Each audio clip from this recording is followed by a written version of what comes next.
Summer Training Workshop. Delighted to be with you here today. And today we have a talk by Melita Magista and Marvinson Fajardo. Melita hails from the CHI Research Hub in Indonesia. Meanwhile, Marvinson is from the CHI Philippines Research Hub. And today they're going to be talking to us about dissemination, about online messaging, and the title of their talk is Share What You Saw, an online workshop on storytelling and research dissemination. And so without further ado, I'll turn things over to you. Go ahead, Marvinson. Hi, thanks, Joe. To start things off, maybe instruct you to go to menti.com and enter the code, or you could also use your device to to scan the QR code, and it will lead you to the Menti that we will be using for the night. Anyway, for those who do not know Menti yet, it allows for an interactive presentation, and you could for specific slides, you could interact with the presenter. And Malita will also be posting the link to our chat box. So you could also click it from there. Now, let's go to the first slide. So for the first image, can we ask the participants to control your Menti app on your phones or on your computers? And please indicate from where you are coming from.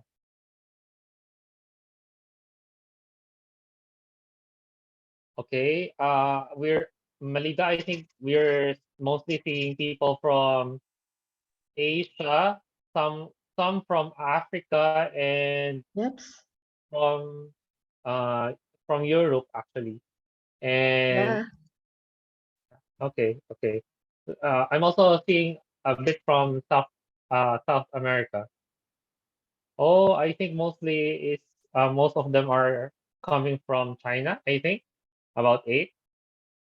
Okay, seems like people are still answering. Let's just give them a few more seconds to familiarize themselves. All right.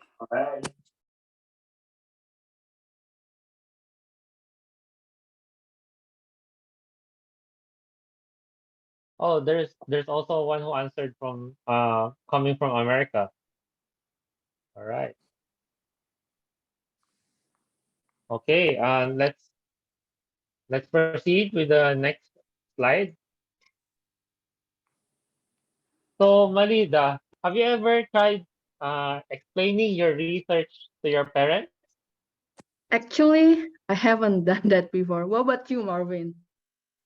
Actually, I've explained my research, but only mostly the results, and just to tell them what I've been up to recently, the places that I visited, but not really the whole the complete details or the methodology or how did we get our participants, but mostly the stories behind those participants and the stories behind the innovations that we are trying to uncover from those communities. Is it as easy to explain your research to your mom or dad? Or maybe your grandma? It's a lot of practice because you have to. My parents and my grandparents are actually not from the health field, so you really have to translate it to them in a manner that a patient could also understand. Okay, seems like our participants are actually not having a hard time explaining to their parents. Yeah. So almost half of the participants, they said that they understood perfectly. Meanwhile, another half just gave up because they just gave up, right? Yeah, they lost all hope. So for the next one, how about Malika? How about to policymakers or other stakeholders? Have you tried showing, disseminating, or presenting your research? Actually, I have. Well, actually, it's not a research, but it's more like a foundation during the pandemic. because like Mm-hmm. I'm working under a university, and usually like the academic or the researcher have recommendation for the policymaker, and like tracking, because like COVID is, the changes is like so progressive, quick, and kind of trying to support the policymaker during that hard time. How about you, Marvin?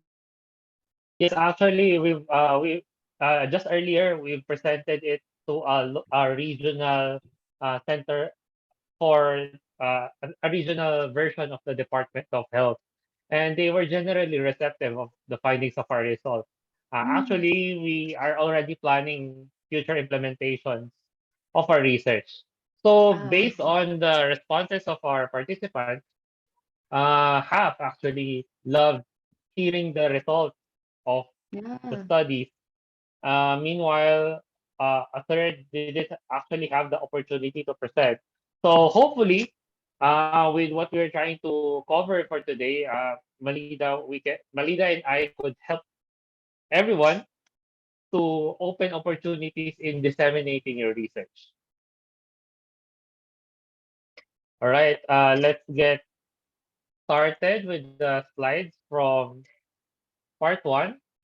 So Malita and I welcome you to our talk. Share what you saw, storytelling and research dissemination workshop, webinar. This is in partnership with Because Stories. Welcome. So for our learning objectives, one, it's define what is research dissemination and storytelling. Two is to identify approaches and develop a research strategy. And lastly, enable participants to try doing their own storytelling research. So for the team, Malida and I will be speaking for tonight. Meanwhile, Tina and Mia from Because Stories, we are grateful to them for sharing their expertise in developing the content for this slide and this talk. So part one is theme. So for this quote, it's from Professor Sweetie. Research is of no use unless it gets to people who need to use it. So you've already completed your research. You already have the findings. You already have the results. What next? Will it sit in a dusty old bookshelf and no one gets to see it? Or will it spread to other researchers, policymakers, or implementers so that in the future, you could also create positive change in your communities. So that's why research dissemination is important. Research does not stop actually when you complete your project. Y- Research stops when you've already created the change that you want to see in your community. So, what is research dissemination? It's actually a planned process that involves consideration of three things: the target audiences, the settings, and how to communicate your findings or your research. So it will facilitate research uptake and understanding of a phenomenon. So this is a good framework from WHO. Uh, it basically encapsulates the elements that you need to see in order to communicate health research to specific stakeholders. So it has six things, which is the presentation should be accessible, actionable, credible, relevant, timely, understandable, and the the stakeholders that you are targeting would be individuals, communities, healthcare providers, WHO staff, organizations, and policymakers. And for each specific stakeholder, you have to carefully craft your message, carefully redo your presentation so that it would specifically fit a particular population. So we have 5 steps. Actually, this is 10 steps from the main study, but we have distilled it to 5 in the interest of time. So the 5 steps are: get the basics right, remix output, think visual, finding the right tools, and evaluate, evaluate, evaluate. So for the first part, getting the basics right. So first of all, you have to have an objective on why you want to disseminate your research. Next is what audiences do you need to approach or engage to get the most impact out of your research? Target and frame your message, meaning you have to redo or reword or repackage depending on the target audience. So for the next part, second part, remixing traditional input. Traditional input such as lay summaries, executive summaries, press releases, tweets, and visual or video abstract. You actually have to have multiple types of media in order to also engage different groups of people. Additionally, think visual. As you can see, most, if not all of our slides actually have one graphic that encapsulates the slide. So that helps people, the audience, remember what the meaning uh, of your slide is. So you have to disseminate the findings through art or multimedia interpretation. Remember that it doesn't have to be extravagant or extremely colorful or detailed. It just has to encapsulate the general idea of what you're trying to present. So as a side note, I'm also going to share to you on how to the simple steps on visualizing your data, because most of the time we've also noticed that uh, researchers also have a hard time on translating the numbers into visualized data or charts or graphs. So five elements is understanding the context, choosing an effective visual, eliminate clutter, focus attention, and tell a story.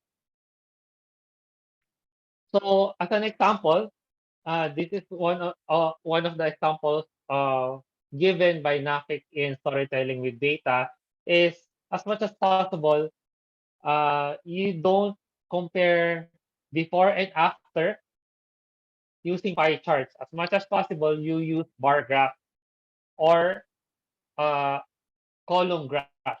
Anyway, as much as we mentioned that you have to reduce clutter. If you notice, there are certain elements in this graph that are repetitive. First is the legend. Both of them have similar legends, but it is repeated two times. The question is repeated two times. It's too colorful. So as a suggestion, you only use at the most four colors. Much better if you just put two or three. Okay. So how do you redo this or how do you make this better? The author actually suggested two ways on making it better. One is just to put the biggest number, the headline, and start from there. So the heading, is it a success? Was it a good result?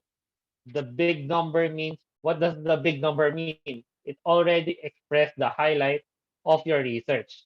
On the left example, they actually tried doing a 100 stack bar graph to highlight specific expansion or contraction of specific legends of the visual. So as you can see, the color, how many colors did they use? There's blue, there's orange, there's gray. So at the maximum, they only just use three colors, thus eliminating visual clutter and only highlighting key parts of the data. That's that's the very simplified version of how to make an interesting visual using your data. So for the fourth step, you have to find the right tools. What media, what format, and dissemination strategy will you use based on your communication objectives? Should it be virtual? Should it be physical? Who should present it? Do you need an ambassador for your presentation? And finally, evaluate. You have to confirm if your research dissemination objective has been met and tweak accordingly. And at the very first try, you have to be very forgiving with yourself if the lay people do not get it. And you just have to iterate or change your strategy to fit your target audience. So here, I'm ending it with a quote. Most people are not data driven. They are actually driven by emotional stories. Only then when can we provide the data, give them context, then finally give them evidence. But they need to be moved by the story first. So you start with the story and to make it relevant to them and with the evidence. I will now hand you over to Malida for the next part.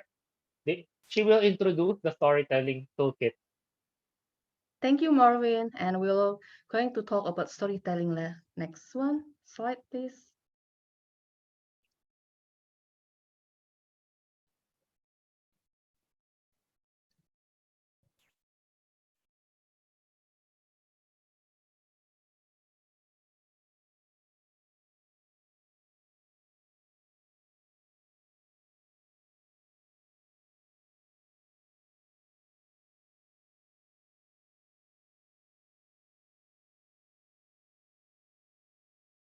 Thank you, Marvin. And maybe some of you are still wondering why we need to create a story from our research. So the first one is like, I'm sure everyone agrees that good story create better understanding and empathy. And we are more likely to drive people to action and change their behavior by getting their intention first, and then we can grasp their as like ask them to do action through a story. And then that's why we feel like a story can humanize your research. For example, there's a program named Accelerate Study in Associate Program at the City's University at the New York City. It has successfully doubled the graduation rate by offering intensive counseling, transportation, textbooks, childcare referral, and other services.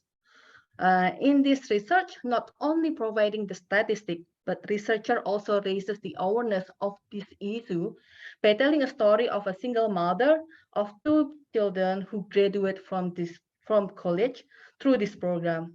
In that way, the audience can personally relate to and empathize with her success. And seems like there's a worry that narrative storytelling format can be viewed as a baseless and manipulative because there's a fear that we tend to overgeneralize our research. However, we need to see it from the perspective of non-expert audience. Narrative are easier to comprehend and audience feel like it's more engaging rather than traditional logical scientific communication. So although the plural of anecdote may not be a data, the anecdote may be a greater chance in reaching out non-expert audience. The challenge for the science communicators like us, like for the researcher, is to decide when and how narrative can effectively and appropriately help communicate science to the non-expert. And also don't dwell to a depressing problem when you tell story from your research. Frame them as a successful solution. It will like create positiveness in your audience and will like instill confidence in them. And lastly, if you're still wondering how to start to storytell your research, actually it's like a crafting a fiction story where you have a beginning or the plotting, and then later in the middle, you like design it to that convince the audience. And we have like the end of story that emphasize call for action for the audience itself.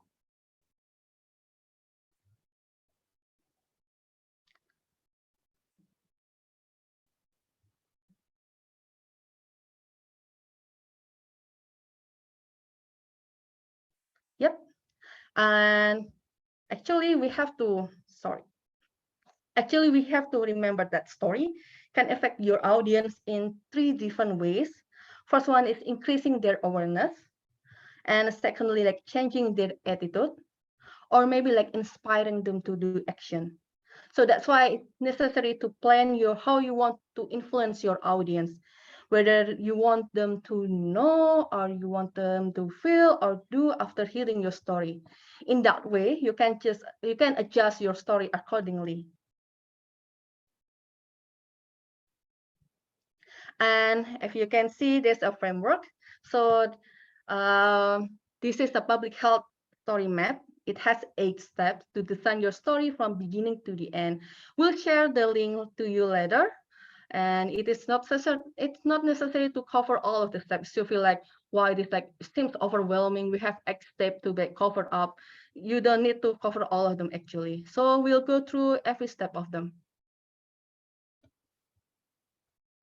The first one will be like introduce your protagonist. The first step is to decide and introduce the protagonist of your story. It might be you, the researcher, or another public health official, or maybe like a local activist or community leader, or a partner from another sector. Regardless, describe them with a positive personal attributes and show them that they care about their community. And the second step will be like open eyes to the problem. So through the lens of the protagonist, we need to deliver the problem to the audience. So it's better to share personal story of the protagonist. So like how the protagonist is describing the problem and later how she or he will realize that something need to be done. And the third one will be like diagnose the situation. You have to illustrate how the main character or the protagonist through the strength from data, evidence, and research. Make it simpler.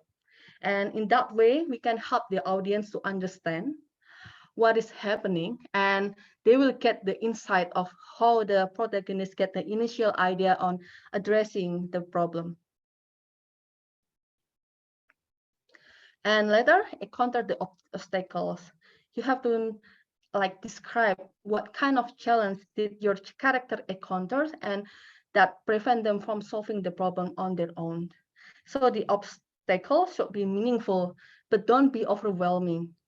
Be careful not using a complex jargon because it makes the problem seems confusing and unsolvable. And it's like a portray a pessimistic in the story. So be careful on using complex jargon. And later mobilize allies to join the cause. So we would like to describe the community members or maybe organization who have the role in addressing this problem.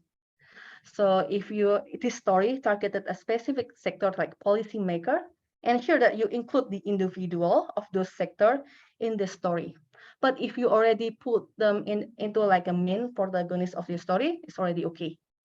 Why we have to do that actually is to putting the audience in the story as allies can help them or the potential partner envision how they will involve into your research or maybe like your future research. So cooperation in action, what action did everyone take?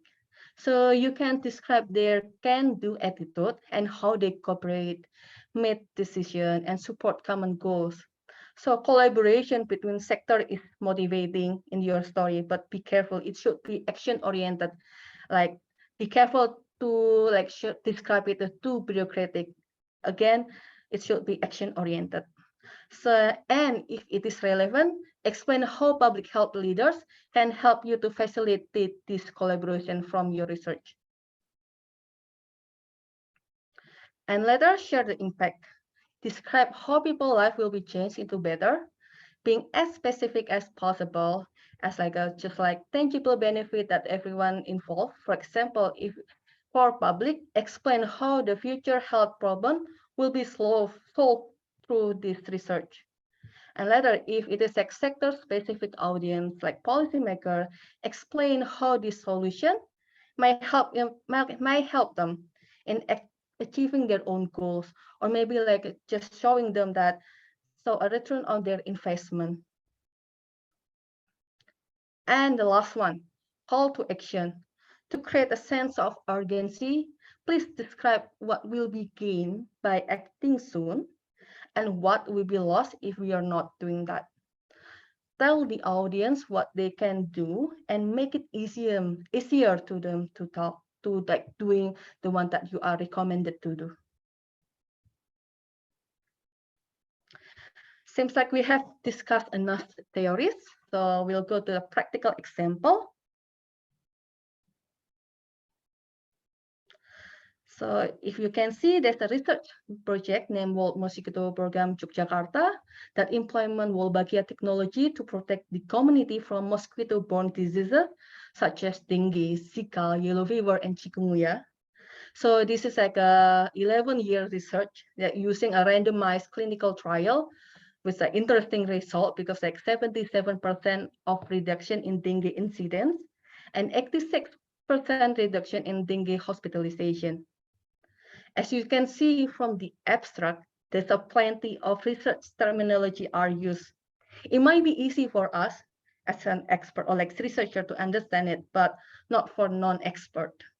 So that's why the research team has prepared like plenty of research dissemination product on various platforms and approaches. One of them is through storytelling videos. So later we will going to watch 2 videos, and we would like to remind you we will use the Menti again, and we love to you guys to participate by answering the question together.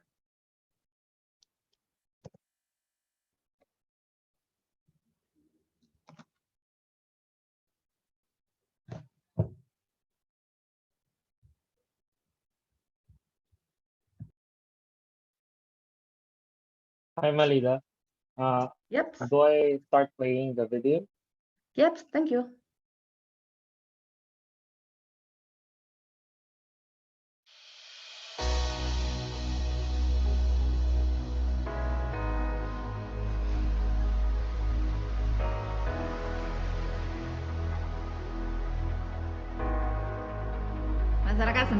Masyarakat sangat senang ketika terlibat. Itu bisa dilihat dari sosialisasi, mereka sangat antusias tingkat kehadirannya. Kemudian ketika sudah eksekusi di lapangan, ketika ada peletakan nyamuk di dalam ember, telur nyamuk yang di dalam ember itu mereka sangat bertanggung jawab. Kemudian mereka memberikan respon yang luar biasa. Justru akan memberikan suatu hal yang positif terhadap pengendalian nyamuk dan juga endingnya nanti diharapkan bisa menekan jumlah atau angka DB yang ada di masyarakat. Secara statistik grafik dari data yang kami peroleh dari Puskesmas, ini ada angka penurunan penderita DB antara sebelum dilepaskan nyamuk atau sebelum program ini dan pasca pelepasan atau program ini ada penurunan yang cukup signifikan. Harapan saya nanti ke depan metode ini bisa dikembangkan tidak hanya di kota Yogyakarta dan bisa dikembangkan di wilayah-wilayah lain. Saya sangat optimis. Menurut saya sangat optimis ini sebagai pelengkap metode, salah satu metode pelengkap untuk pengendalian demam berdarah.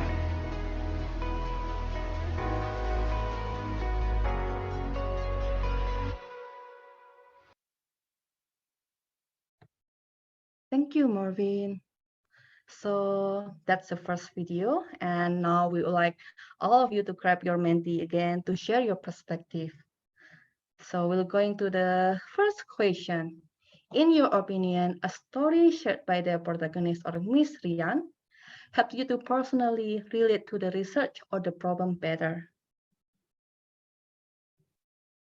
We'll wait for a while for people to answer.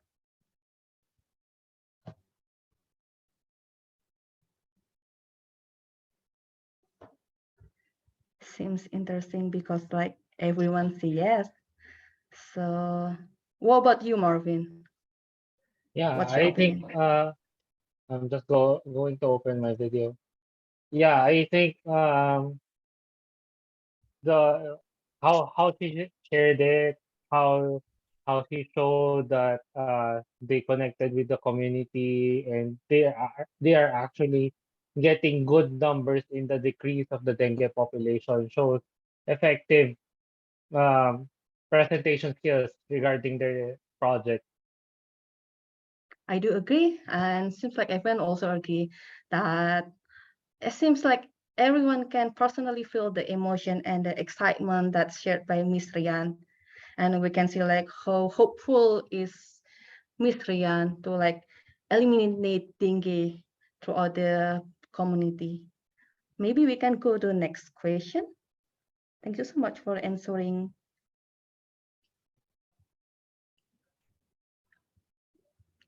Oops.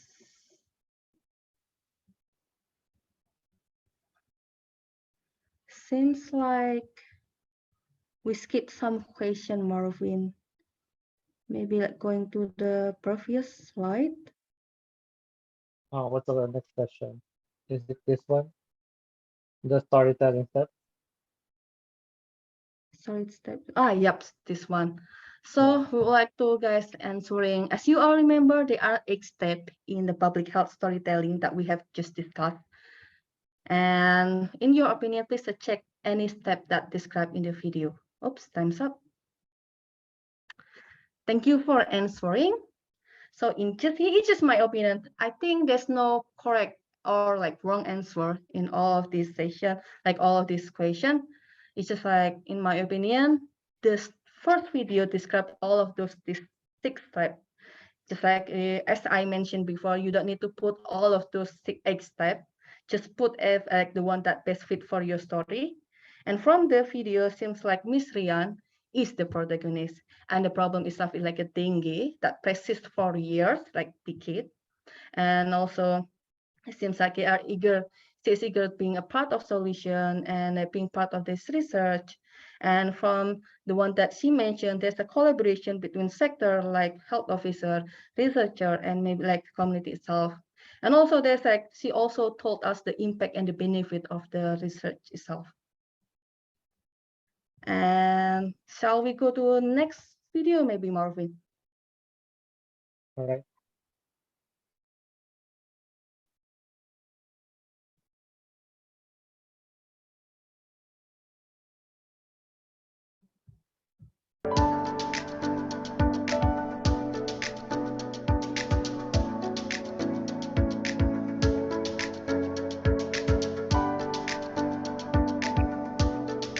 Sehingga sangat memprihatinkan karena banyak juga anak-anak yang terkena atau terserang DB ini. Yang kena pertama itu Vira. Vira itu masih sepupu, diem, duduk aja kok tahu-tahu udah apa, badannya itu membiru. Satu minggu itu kan yang kena Vira, terus anak saya sendiri, terus selang berapa hari lagi juga yang RW lain itu ada kakak adik juga kena DB.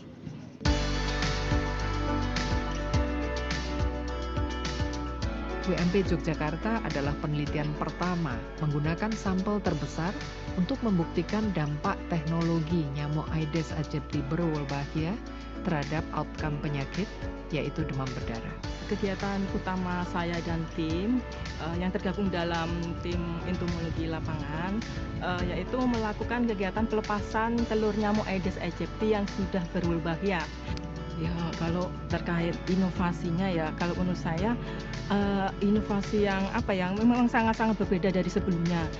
Dilakukan tahap persiapan, kelayakan, pelepasan nyamuk di wilayah terbatas, dan baru pelepasan di wilayah luas untuk membuktikan dampaknya. Dan memang terbukti bahwa Wolbachia bisa menurunkan transmisi dengue di kota Jogja. Akan keberhasilan penelitian ini, sehingga masyarakat sangat luar biasa responnya.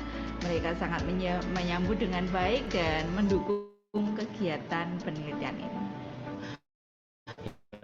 Dari Jogja untuk dunia.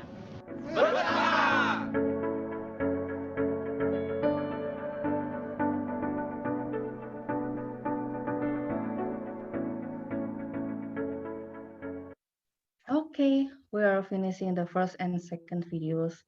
Seems like maybe all of us like wondering, seems like I feel similar, they shared a similar stories, but maybe the one that I kind of reflect from both video, you cannot put all of those like eggs into one basket.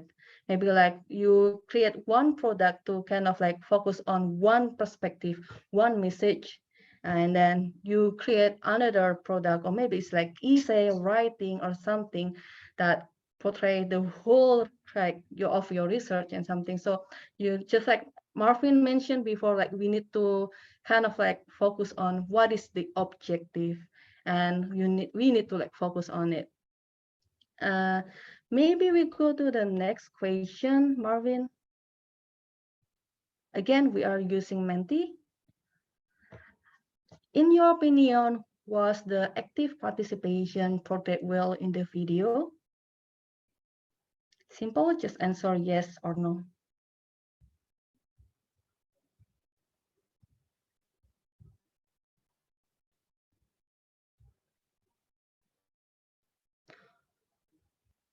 Seems like we can show the answer to everyone, Marvin. Okay, thank you so much. Yep, everyone say yes. I do agree that seems like everyone in the second, compared to the first one, like for the second video, we can see the active participation of all like stakeholders, the community and the government. That's why I feel like the videos portray all of those roles really well. Maybe in the next question, Marvin.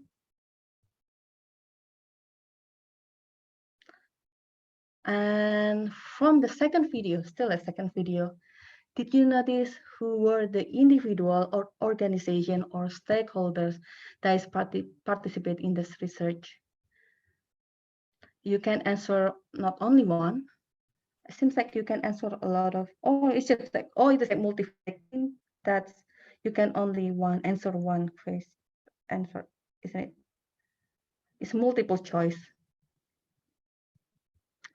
Shall we see the answer, Marvin? Yep.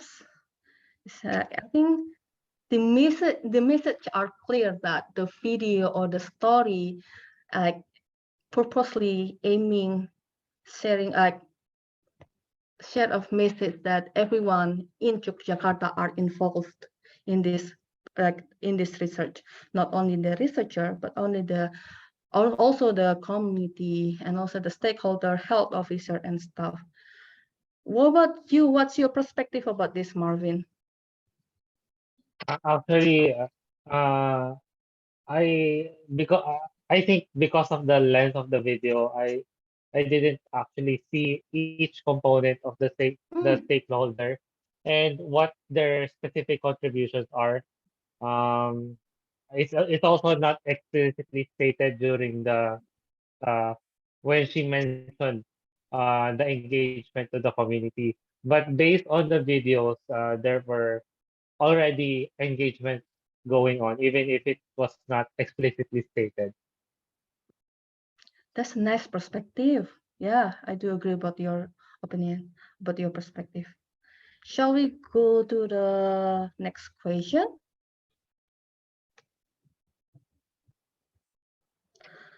In your opinion, what is the research impact shown from the video? There's no like correct or wrong answer.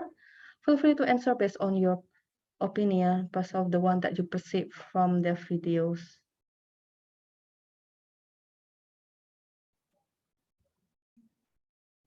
Okay, Malida, there's already one answer. Yeah. So one answer, decreasing the transmission and engaging stakeholders successfully. Yeah. Dissemination. Seems like the answer or like the message that we receive is kind of like similar, right? Isn't it, Marvin? Yeah. Like dengue, like it's like reducing the dengue fever, or like it is reduce the prevalence of dengue. So it seems like the video successfully deliver the result of the research. Or what's Yes, your I opinion? agree. I actually agree that if most of our participants were able to answer that the dengue burden in the community actually decreased, I think it was a successful research video because it delivered the message perfectly. Yep, I do agree. Thank you so much for answering. So we'll go to the, yeah, there's a lot of it. Reducing transmission, yes, it changed people's life. Cool. Shall we go to the next question, Marvin? All right. And it is the last question. what did you feel about the research after watching those two videos? Maybe like showing the answer can help us to like better. For me, I feel optimistic in eliminating dengue because like I'm living in Yogyakarta, so even I had dengue when I was in elementary school, and I feel like everyone around me in my community have dengue before, so I feel like there's optimistic in like eliminating dengue, especially in my community. What about you, Marvin? Actually, this video also with the participants, it made me feel optimistic because usually when you implement something they see as uh, artificial or experimental in the community, communities tend to shy away from any intervention that does that. But based on this presentation or research video, they were actually able to increase the confidence of the community based on the intervention that they implemented on that area. Yeah, true, agree. And seems like everyone's also have the similar opinion with us. Optimistic, great, and very useful, insightful. Researcher engaged community properly, appreciated the community involvement, eliminating dengue, and I feel like the research is relevant to community also. Yeah, seems like everyone have a positive emotion after like like positive and optimistic emotion after watching those two videos. So it seems like it's also successful in creating positive image, like message or hope for all of us. I'd And it also seems like, like, I yeah, don't, yes, Malida, thank you. yep. I'd also like to add that in the video, if you notice, the researchers are actually talking to small groups of people. So we have to remove the misconception that research dissemination or storytelling should be distributed in a large audience, in big halls or big rooms. Just talking to small groups of people, that's already research dissemination. That's already storytelling. And I think that's actually even more impactful or effective in reaching out to those communities. I do agree with you, Marvin. I mean, like, seems like if we are sharing this example, like those two like videos, seems like, oh, dissemination should be like complicated, fancy and stuff. But actually, like you tell your research to your next door, like your neighbor, about the success of my research in eliminating dengue, or maybe like conducting a webinar or like creating this kind of session to share your like research is already a storytelling, it's already a research dissemination, isn't it, Marvin? Yes, yes. So it seems like we are already done with the question. Shall we go to the Q&A, Marvin? All right. All right. I'm now opening the floor for any questions so we could address them regarding our talk. And if you have a difficulty in accessing Menti, don't worry, you can like just put your question to the chat room. Seems like all there's a webinar also already have a question, and thank you, Joe, for answering. So like, for example, webinars say that, so is it appropriate to professional drama people to tell your research story? Seems like, oh, utilizing seems like a create a drama for your research. I think, in my opinion, it is appropriate. It's just like you need to be careful, like depend on, and you be careful on not over generalizing or like being too dramatized and like shifted from your like base result or your result. What about you, Marvin? You have anything to add on, or you want to answer something? I in my personal experience, professional drama works best if you're trying to bring awareness on a particular disease or problem in the community. But if you're trying to show an intervention that you want to show that it's good and it's effective, I'm not confident in the use of drama because people might have a hard time differentiating the fictional versus the factual parts of your drama. So I think when you're trying to disseminate research finding regarding interventions, uh, a more casual lay seminar or forum sharing your findings would be better. Interesting. All right, then we got second question. What is the recommended duration for research storytelling? It's just my opinion. So I produced like several short video storytelling, especially for CHI Indonesia. And basically for I'm talking about my experience in like create a short videos. Maybe for efficient, you have like 2 or 3 minutes will be like great. But sometimes it's based on my experience too, like I feel like we need more than that to like convey the whole story. It is okay, maybe like 7 up to 10 minutes, but it's better if you have like a short spoil like teaser so that people can have like the short version of it. And then if they kind of like interested to get in depth into the story, they can add and like visit or like watch the full story of it. So because like there's a short attention for people to like watch or like watching video. What about you, Marvin? Yes, I agree. Right now, the hottest forms of research dissemination or sharing information is actually through Instagram Reels, Facebook Stories, or even TikTok. So that's the sweet spot in duration of research, duration in storytelling. But you have to, again, that's the teaser for the actual information, and you have to link them to a longer format if they're already interested on your research, such as a link to your publication or to a website that has a longer article, or as Malida said, or a 10-minute video which adequately covers the details of your research. Yeah, we do agree that this kind of story can be like a gate to open to your like just an opening, and then you can share like the complete version of your research through like papers, essay, or something like that. Seems like we have question through Menti.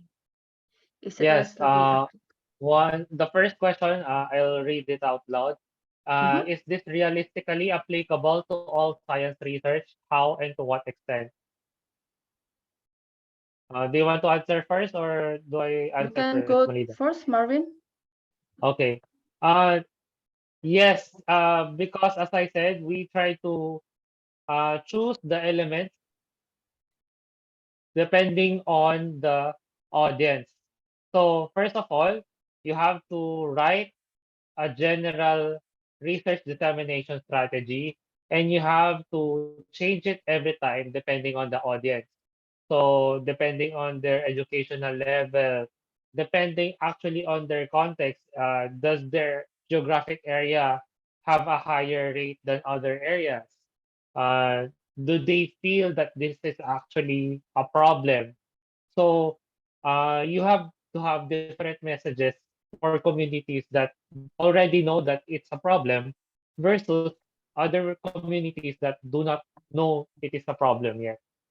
So you would spend time, for example, you would spend more time convincing them first that it is a problem, then showing them the solution. But if they already know that it's a problem, you would spend less time on the background, but spend more time convincing them on the actual intervention. And just want to How add, about you, Malina? Marvin. Yeah, Yes. just adding your like you already answered it like completely. It's like I'm just want to emphasize your audience. Who is your audience? And whether like it will be answering is realistically to apply on all science research. Yeah, but it's like you have to remember who is like your audience, whether it is applicable to share storytelling to your audience, maybe like a policymaker, maybe it's appropriate or maybe it's not. So it's like it's also depend on. Maybe we go to the second question. Or yeah, there's a lot of question too. Yeah, I chose another one. I'm Yeah. going to read it out. Hi, I'm wondering what is the key point to know if a research is worth to launch.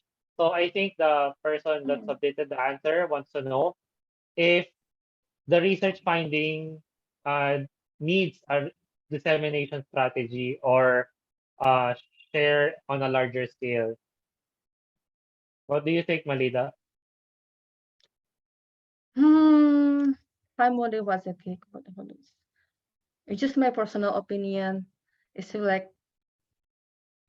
it depend on your own like research team, like whether it's like and also whether you feel like the information of your research is needed by your target audience or not. So I think that will be answer whether it is worth to launch or not. I'm not sure whether it's like answering, but I feel like there's no such word to launch or not. I feel like all research is like worth to share. It's a, like we would like to like package them to like deliver which part of the message that necessary or like needed by our targeted audience. Just tailor it. Seems that's my question, Okay. and that's my answer, Marvin. Yes, Melita, good point. However, in my opinion, most of research that do not have significant findings actually do not get to have research dissemination strategies or True. activities. True. But I think as long as you have a good methodological rigor in your research, it deserves to be properly disseminated because it gives clues to other researchers as well on what things have already been tried and start from there on how to innovate better solutions to health problems in your community. And also, Marvin, I want to add something because you mentioned it before. I think we it's not necessarily focus on like the result of the research. Actually, we can share the process of it. I think this is something that people neglect a lot. Like you can disseminate your process of your research. I feel like people can learn a lot by, for example, maybe sharing how you kind of like collaborate with the community, what kind of challenge that you face during the communication, how to convince them. You can disseminate those process, and I feel like it will be so useful for people. And how you like packaging it, maybe like conduct having a e-learning or maybe like kind of like a session, like short session, something like this, like webinar or something, because we try to like implement like conduct it in my research center, that we seems like Mhm. don't focus on the process, don't focus on the result, but also focus on the process. That's it. All right. Okay. Next one. Thank you for your answer, Malida. So I'll be moving on to the next question. Mm-hmm. How will the data from storytelling be analyzed? Excuse me. Data from the So I think there was a confusion on that part. So mostly when you already have uh, gathered all your data and information, it will need to have a research dissemination strategy or objective. So based on that objective, you will now have a highlight data point or trend or chart that you want to highlight and become the central theme of your research dissemination strategy. As you can notice from the presentation earlier, we already have a research objective to compare the pre and post from the bar chart. Wait, I'll just try to. Never mind. So what did the author do? He made a big number chart to illustrate or to emphasize the difference between before and after. So the storytelling actually depends on what data you are trying to present. How about you, Malida?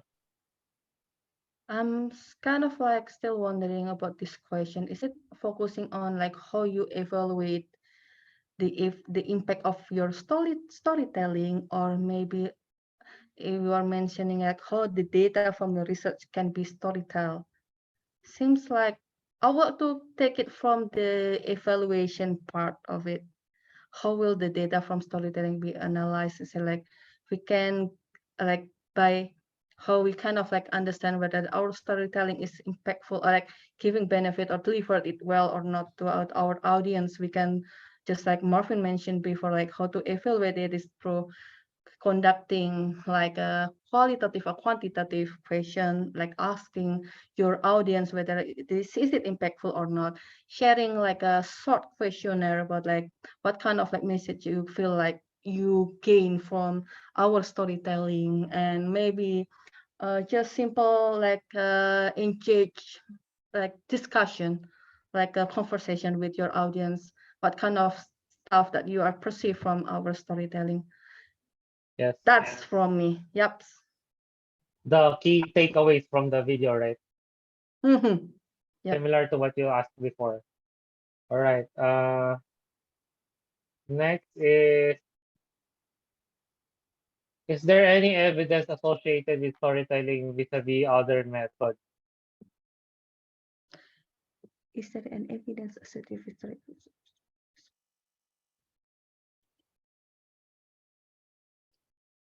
Actually, storytelling has been already regularly used in marketing campaigns, but so far I haven't found any other methods that can compete with storytelling, because storytelling is actually incorporated to every other method out there, especially in all the health articles and all the laymanized versions of research dissemination strategies.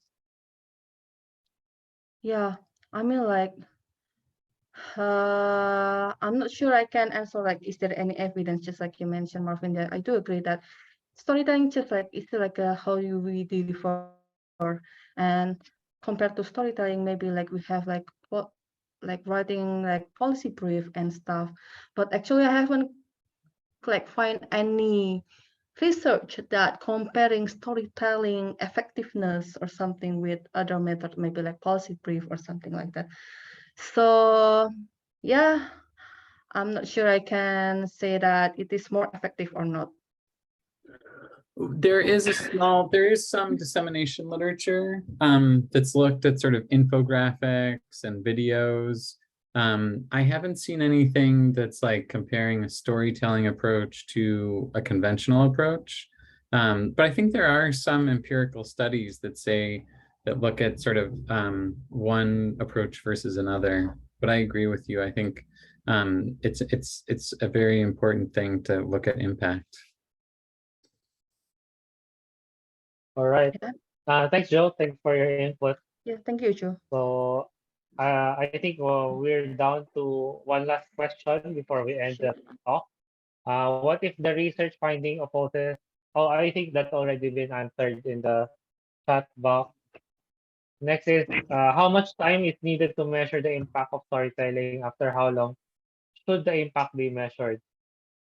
Actually, there's uh, there are types of evaluation techniques in storytelling that after you show the video, you ask the person what are the key takeaways from the video right after 10 minutes, after a day, and after a week.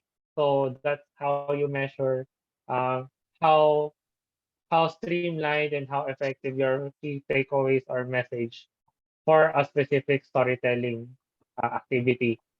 How about you, Melida?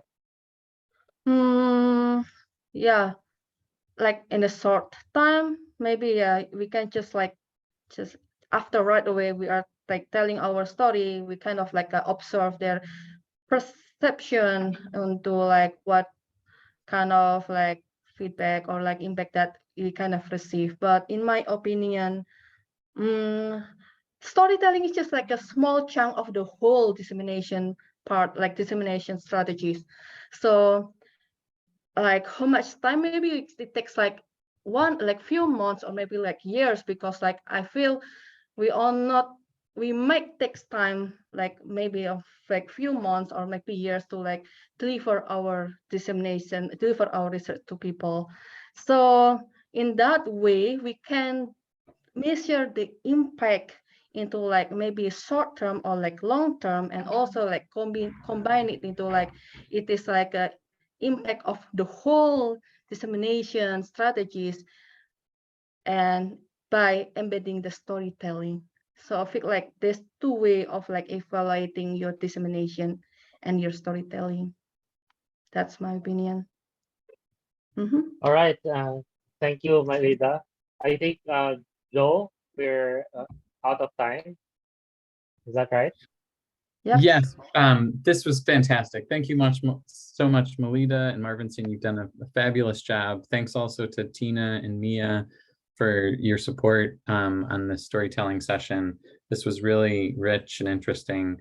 If you look into the chat box, you can see the URL for the survey. Please fill out the survey for today's workshop. It helps iteratively improve and helps us to figure out how the training workshop series can be even better next time.